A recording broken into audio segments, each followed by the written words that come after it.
Ladies and gents, my name's PepperBelly, and I'm bringing you guys some more Star Wars Battlefront beta gameplay while I discuss pretty much everything I can think of in the moment, because I haven't really wrote down any notes. I'm kind of just going off the top of my head here, and I got a lot of stuff to discuss about Star Wars.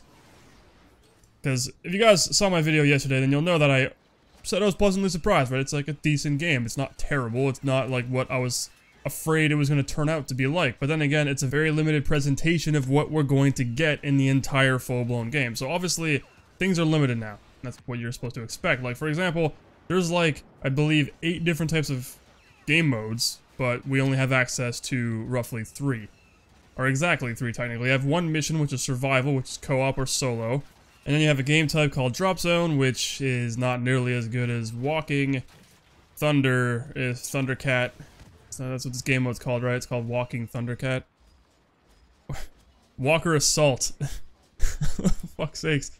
I'm like, this is why you don't do drugs. Alright? This is why, you guys, stay away from the methamphetamine. Alright? Crazy stuff. Crazy stuff. All professionalism just out the window right there. But, anyway, there's 3 game types. And 2 maps. Technically 3 if you count the map that is in the mission. That's separate from multiplayer. It's technically multiplayer because it can be played in co-op. It's only up to 2 players, or solo, as I was saying. So technically there's only 3 maps available to try out. But there's only 2 distinct multiplayer maps. And this is one of them, Hoth. Which is the best map in the beta, clearly. Because the other one's very... I don't even remember where it's actually located. Solus or something like that? Like, some weird planet. But it's not nearly as chaotic or as massive, right? It's only 8 versus 8 versus 20 versus 20. And even then, I think the game type Drop Zone isn't even that exciting, because all it really is exactly the same as what the missions are in the co-op mission Survival. It's the same idea. It's like the thing drops, you go defend it, or you go and fight hordes of enemies. It's like the same principle, except it's against other players and there's no vehicles, and it's just pure infantry combat, which I guess if you want to play infantry combat, it makes sense. So essentially in Drop Zone, what happens is something falls from the sky, like a pod or a probe or something, and you gotta go to it, you gotta capture it, and you gotta defend it for a lot of time. And if you don't do that, and the enemy comes in, they snag it, even at the very last second, so there's like 2 seconds left on the cap timer, and then someone goes and grabs it, and captures it from you, then it starts all over again, but for that particular team. So it's just constant fight over one centralized area of the map, and it's constantly shifting all over the map. Drop Zone, not too exhilarating. Then you got Walker Assault, which is easily the bread and butter of what has been shown to us for Star Wars Battlefront. It's like the highlight. This is what you want. This is the whole experience right here. I hope not, because it's kind of boring after a while, which honestly, I mean that in a sincere way. The game is... it's fun, right? It's chaotic, it's great. But I mean, I find myself now, after putting in like 8 hours, playing this particular mission over and over and over again. It gets stale, especially how one of the biggest issues is the fact that it is so one-sided. Rebels can't win. I say that they can, because I have personally won as the Rebels sometimes, but that literally means the Imperials have to be the most incompetent team on the planet. Because the game is so one-sided by giving all the best equipment and vehicles to the Imperials. And the Rebels have, what? A few turrets? An X-Wing fighter? And a couple of other A-Wing fighters and some, the speed run, or the speed, whatever the hell you call it. Can't remember what the name of that fighter is. But, like, it's like a letdown. Like, why are the Rebels getting stomped? Like, all the assets are given to the Imperials. Even though we know in the movies, the Rebels win. So, like, obviously it's unbelievable. It's not really believable. You think in real life, you know, like, okay, well, the Imperials have, like, all this crazy shit. How the hell would you win on Hoth? You know, it doesn't really make any sense. But, whatever. Like, I guess this is how things would have really played out in the real world, where, you know, technological advancement and brute force would actually win. But, it's annoying. Because when you're playing the Rebels, it's like you can't help but feel really annoyed and pissed off that no matter how hard you try, you just cannot win the vast majority of the time. I would say it's about a 95% ratio of, like, you're gonna lose, like, when you're playing as the Rebels. It's just, it's disheartening. It's really, really annoying. Anyway, moving on, one thing I actually wanted to cover, this is the first thing I wanted to talk about, first of all, which I completely just started talking about meth, so, you know, fucking, we're all over the place here. What I wanted to discuss was the system requirements. Now, if you go and look them up, the minimum requirement is like a Skylake CPU. And looking at the recent driver that was released, they had this article on the NVIDIA GeForce webpage where it's like, yeah, you can figure out how to optimize the game for your system, yeah. And you go and look at it, and it's literally a joke. It's like to get the medium, they changed it, they made an update. It's like, okay, to be able to play the game at high with everything like above 60, no drops, at high, like everything's set to high, not ultra, at 1080p, so 1920 by 1080, you need a GTX 970. I can tell you right now that is complete and utter bullshit. Those system requirements, I don't know who the fuck thought them up, but they are completely beyond the scope of the vast majority of individuals out there. No one's gonna go out there and buy a fucking i3 Skylake CPU to play this game. Like, who would... It doesn't make any sense. Or even an i5, like a 6600. Like, who thought this was a good idea? Because, from what I remember, the developers themselves specifically stated, if you can play Battlefield 4 maxed out at Ultra at 1080p, if you can play the game, if you can play Battlefield 4 period, you can play Star Wars Battlefront. So why are the system requirements literally saying, as a minimum, the new Skylake line CPUs from Intel? It's just, it doesn't make any sense. Like, I'm playing this game on a sandy bridge, alright? I'm still rocking the old school sandy bridge, alright? I have an i5 2500K overclocked at 4.2 gigahertz. I have 8 gigabytes, or yeah, 8 gigs of 1866 megahertz, like G Sniper RAM or whatever the hell, by G-Skill, and a GTX 770, 4 gigabytes of VRAM, alright? I never drop below 60 when I'm playing everything set to high in this game. I actually get better performance here than I do in Battlefield 4 in some maps when I'm running at 1080. So that should tell you something, alright? Like, I have a sandy bridge, alright? That thing's like, what, 3 generations old by now? 4, maybe? I have a GTX 770. I'm getting, on average, 70 frames per second with everything set to high with full player server. That's all 40 people in the map. On this map, in this game. So, everyone out there, don't listen to that shit. I mean, I'm being completely honest here. The beta opens up today. It probably has already. I'm not entirely sure what time it starts. Everyone should definitely download and try it out because, hey, it's a fun game. It's free. It's open to everybody. And you'll be able to determine whether your system can actually run it. Which I can tell you, you most likely can. It's not that demanding. I don't know where they thought up the idea. I don't know if Intel came up with some crazy partnership where it's like, yeah, we demand you tell everyone we need the new, just to sell their CPUs or so. I don't fucking know, but I can tell you right now that benchmarks and shit that'll come out in the future will completely detract that entire perspective, like that whole statement. It just doesn't make any sense, especially how I could play the game with everything set to ultra as well, but it will dip. At the lowest frame rate I had was 49. That was when things got crazy. I looked in a certain location, I was really far away, so it was rendering the entire map. And that's when it dipped to 49. And it only lasted like a second, then went right back up to 55 and then 60. So that's the lowest frame rate at Ultra with everything, with the setup I have right now. So, my point is, don't worry about it. Play the damn game, you'll have fun, it's gonna run pretty well, don't listen to the system requirements. That was a pretty lengthy rant for something that's completely unrelated to the actual game itself. Especially there's a lot of stuff I want to cover. So, let's dive in. Some of the issues I have with this particular game right now is the flight controls. I love flying in Star Wars. I kind of discussed this briefly in my last video. It is super fun to fly and shoot stuff. This is like the #1 thing I do in the game right now. Just go on crazy tears, like 29 and 0, and like I just had a game where I went 35 and 0 and a TIE fighter. It's pretty damn great. But the flight controls need improvement because they feel sluggish. Like there's this kind of weird pull whenever you're trying to turn your fighter and then you stop, it'll like pull back to the center of your screen, like the crosshair will, which kind of moves your whole screen to the right. It throws you off and messes with your aim. And if you're trying to do a strafing run on the ground by flying up to someone and shooting at them on the ground, obviously, like, you know, anyone wanting to kill some infantry, or even take out like an ATST or something, it's hard to fight the controls because it always wants to auto-center. Like, you'll move it slightly to kind of readjust your aim, but then it readjusts back up. So it's like you have to overcompensate, you have to keep pulling down. It's just, it's really weird. You have to fight it in this unnatural way that just, it's kind of tedious and annoying. Obviously, it's not that bad if I'm able to, you know, do decently, like, kill the shit out of everyone on the team and not die once. But I mean, it just makes me think if I had way more control, just how much better it would actually feel when engaging everything from starships or fighters to, like, infantry to ground vehicles to whatever. Because it is kind of a little bit finicky there and it's kind of annoying. So, I mean, that's a minor problem. But I mean, other than that, I actually really like the mechanics of flying around. The idea that if you're going too fast, you deal less damage with your lasers. You fly slow, you deal the most damage. And you can see that by the bar at the bottom. Having full yellow indicates maximum speed, less damage. Having full red indicates maximum damage, less speed. And it's like this crazy cool balance there, which makes sense. But then again, it kind of just turns into everyone... I'm going to just tell you my tactic to winning every freaking dogfight ever.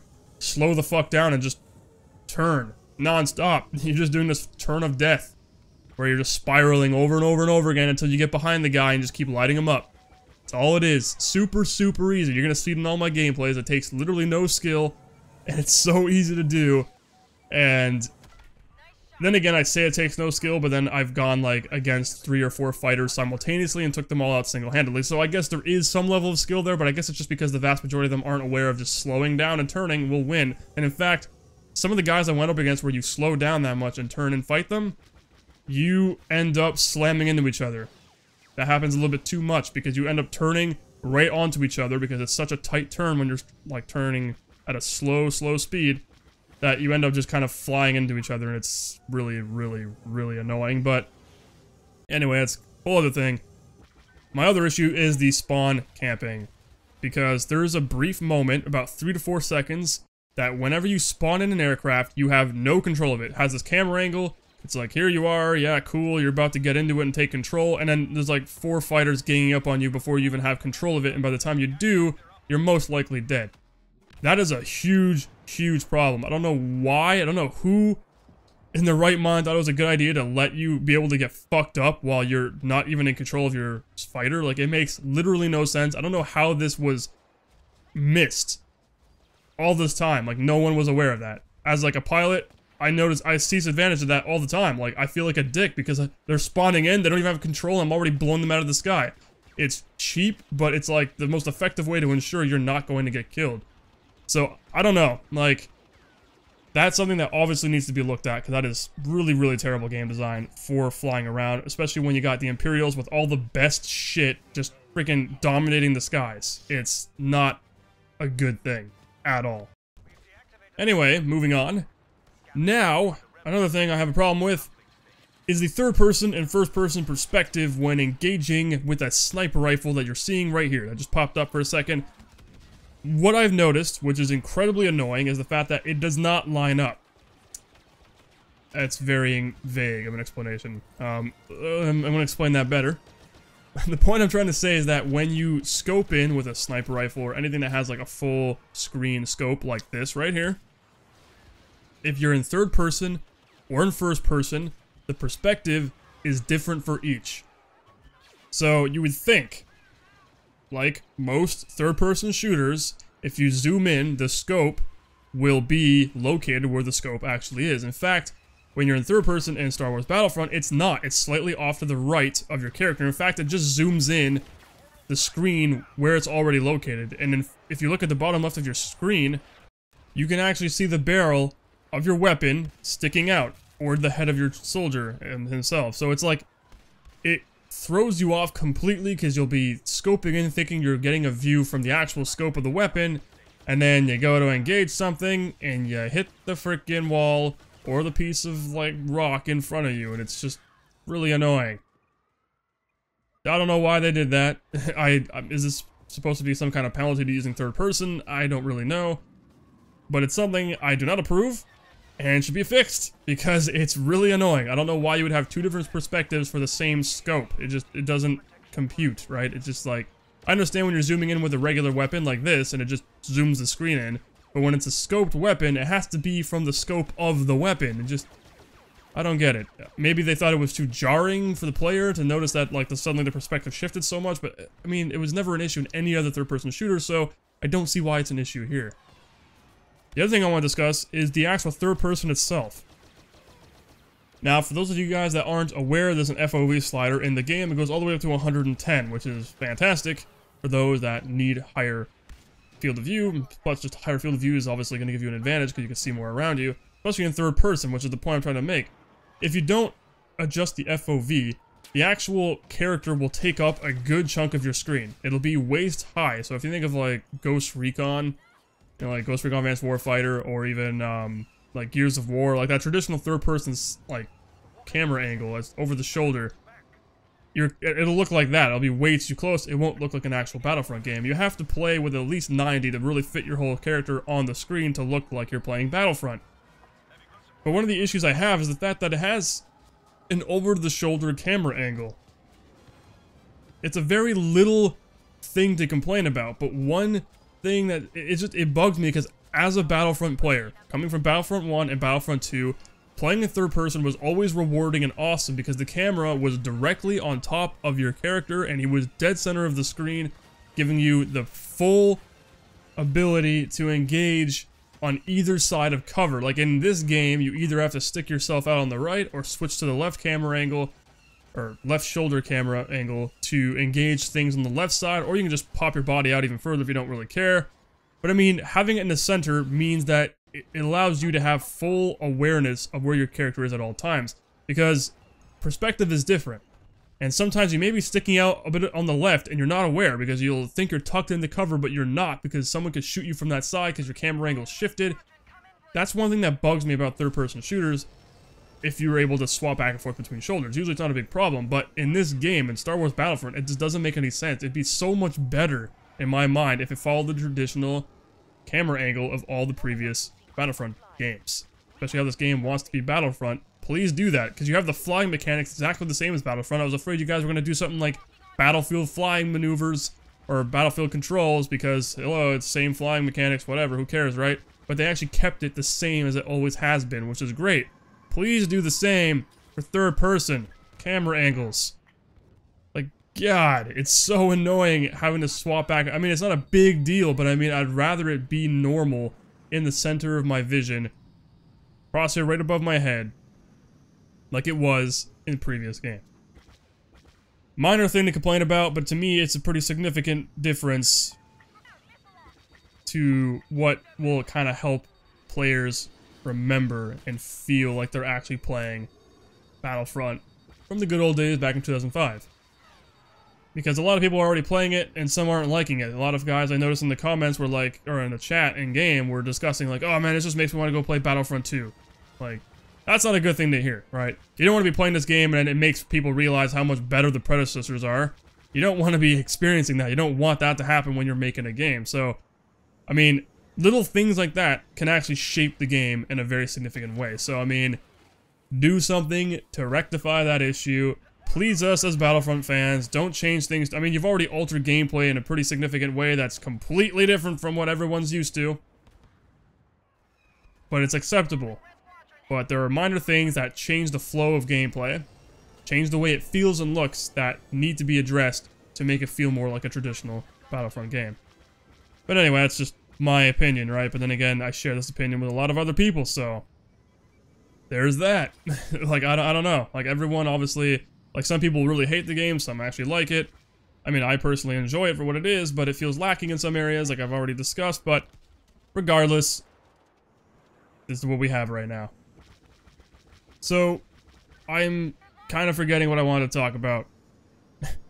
I'm like, saying at the beginning of the video, I have so many things I need to discuss, and then it's just like, I talk about 3 things that take up 18 minutes, 19 minutes, and then I can just completely draw a blank. That's the worst part about rants. You just go on a rant, and then you forget everything, like the whole point of it. Anyway. Last thing I guess I'll talk about real quickly is the unlock system. The game plans on having in-game currency to unlock things as you progress. The only problem is that they're also locked behind a level you need to be. This defeats the purpose of unlocking credits. What's the point of getting credits if you have to wait to unlock something later on anyway? I mean, a lot of games do it, but it's a really annoying game feature. Like, why would you... The game would just be better off making all things a set price, and they can be bought right away. So long as you come up with the credits and the funds to buy it, you should be allowed to fucking buy it. My 2 cents. Because sitting there for long periods of time, like having to level up just to get a certain piece of equipment or weapon or whatever, and earn credits on top of that, it's more grindy than needs to be. I am playing a shooter. I am playing Battlefront. The game is supposed to be about cinematic combat of the Star Wars universe. It's supposed to let us replay the historical awesome battles of the Star Wars universe. No one gives a shit about unlocking things for an advantage in the game. Like, we'd rather... Why have currency in the first place if it's going to be locked behind a rank? Like, it just ends up being the same thing. So if you're going to have an in-game currency, let us unlock everything the same way that Call of Duty Black Ops 1 did things. Where if you had the credits or the unlock points, you were able to acquire it regardless of having to unlock it through more playtime or whatever. You just had access if you bought it right away. Do that in this game, and it'll be that much better. Anyway, that's my final thought, I suppose, for this particular video, because we're going on to like 22 minutes here, 21 minutes, and I've already exhausted all that time very quickly. I apologize. There was a lot of other things I wanted to discuss, but like I said, I drew a blank. I don't remember anymore. That rant just killed my brain. But, unfortunately, this is what you got for now. So, I mean, if you watched the whole thing up to this point, good on you, because these 20-minute videos are pretty lengthy, and I know that most people don't like to sit down for long periods of time and watch videos like this. But I do appreciate it if you have, and Darth Vader just fucked me up. I will see you guys on the next one.